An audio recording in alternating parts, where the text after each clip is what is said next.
Welcome back to Boneset Ranch.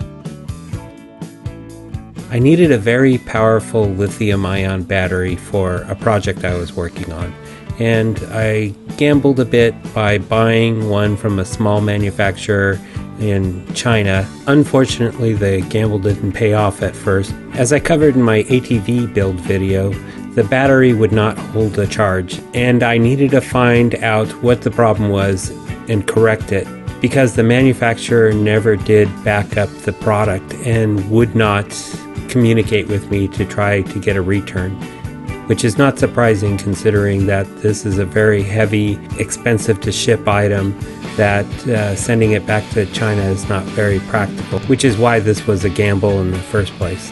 So like anybody else watching this video, I turned to YouTube for solutions. A shout out to Micah from ebikeschool.com who presented the information I was looking for in an easy to understand and step-by-step manner that allowed me to learn what I needed to learn. He also offered a book that was very handy for me to use as a reference while I was in the shop trying to troubleshoot what was wrong with the battery and find a solution. I'm going to have to take this thing apart and deconstruct it and try to find what isn't working on it, and hopefully find the flaw, get it back together, and make this battery work without losing the large amount of money I spent on this thing.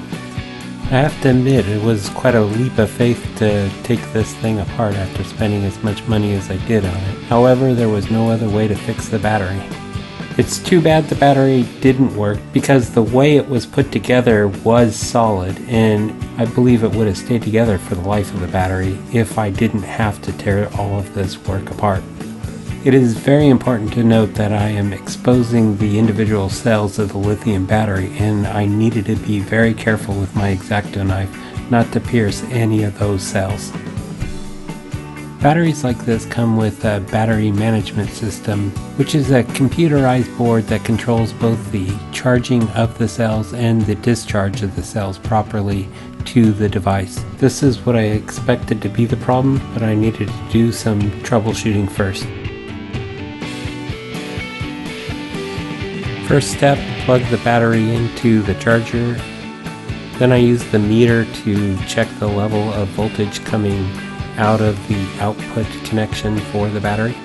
What I've discovered is I've got a 20 individual battery packs, 3.7 volts. Across all of them, hooked up together. When I do the voltage test from one end of the battery to the other, I get 84 volts, which is what I'm supposed to get. When I touch each voltage incrementally up the battery, I'm getting the proper incremental increase until I get to 84. It starts at 4 and then goes all the way up to 84. When I test each of the wires that comes off of the connection points at this point on the battery management system, that's showing the correct 84 or incremental steps and in the correct order. The only thing that comes out negative is when I touch the positive side of the battery to the negative side of the BMS that goes out to the motor, I'm only getting 34 volts. So somewhere in here, the voltage is not coming across properly. When I do hook up the charger to everything, I do get 84 volts here, which is why I can go ahead and run my motor off of it with the charger going. But the charger kicks out every time it gets, an overload situation. So I need to replace this battery management system. I think I have something on Amazon coming to me. It's supposed to match the same specs as this with the 20 strings to hook up to the 20 batteries. Hopefully I'll find that the battery management that I receive will put the batteries here in action. If that all works, that means for $32 I'll have brought this very expensive several $100 pack back to life. The new BMS came with a wiring harness that I needed to swap with the original wiring harness, which meant a lot of tedious soldering. I think there's a point here where when I went to solder something together, I might have made the batteries come apart, or I might have just exposed a weakness in the soldering, and that will show later in my testing. The wiring harness comes with each wire that goes in series or in step with the next battery, starting with the ground. So I've started with the ground, and I'm only following what I've found from the way the original BMS was installed, so I'm learning as I go. But the trick is to make sure the ground starts out here, connected to the ground, and then each wire, the next one starts at the first cell pairing, and then the second wire goes up to the second cell pairing, and so on all the way across. Now, I still have these 1, 2, 3 connections to make, and I have this 3-wire wiring harness to connect. But the trick is making sure that I get this right on the board. So if I go to plug this board in, there's only one way it should be allowed to plug in. There's a couple ridges here that won't allow me to plug it in upside down. Just won't go on and in there right. So I can see from here that those ridges are there, and then this has a center ridge that goes in here, and so I know that this wire then is the next one in the series, and so from there I'll know to keep going each wire individually. Now what I'm trying to do when I solder this is to see that there's a consistent puddle back over the wire, because as this goes jogging down the road, I don't want the wires to come loose.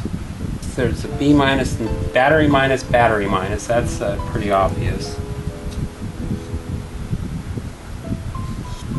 What's not obvious is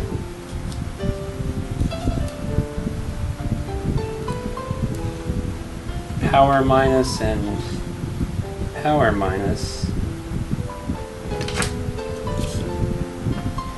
I guess this thing. So this one has 3 spots for the battery minus, which is this part, and 3 spots for a C minus, which is charge minus. But you know, actually, so somebody had wired the final charger on here, on a space here instead of over here, and now I'm wondering, did they get that right?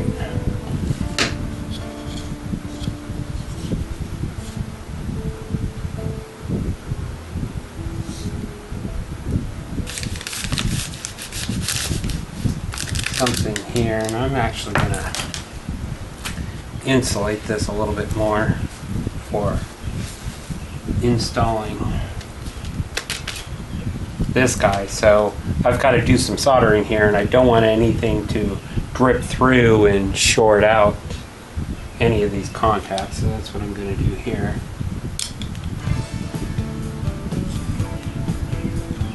So battery minus, these both go to the battery, and then there's P minus, which is power minus, and I don't know if they have a distinction between the power which goes to the motor and the power which goes to the charger. I'm just going to assume that they're interchangeable.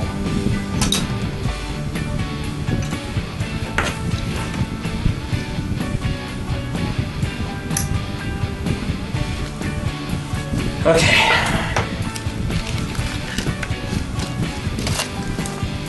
Now, assuming everything was set up correctly,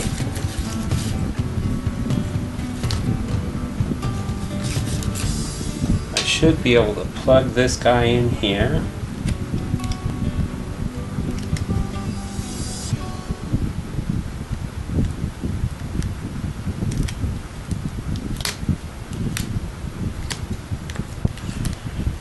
Plug this guy in here. Now, if I've done it all correctly, when I plug in my charger, it's still doing the same thing.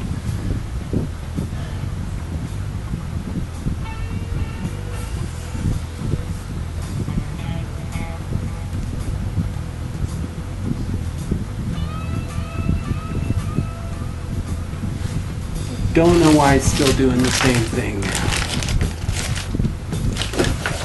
It's very frustrating.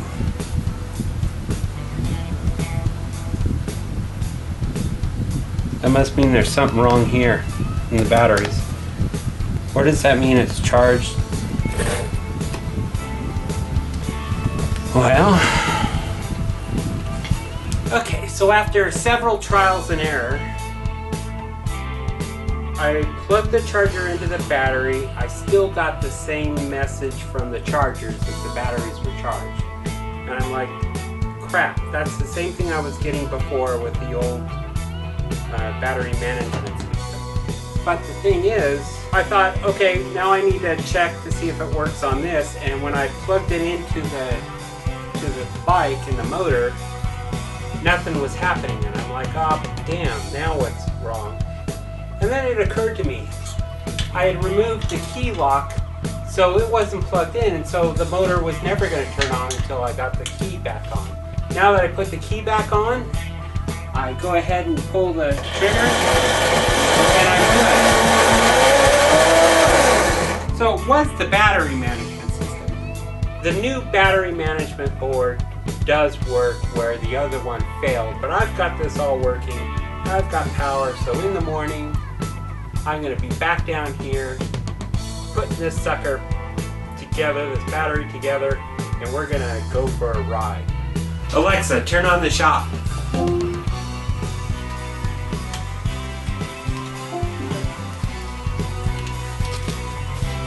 Today's the day.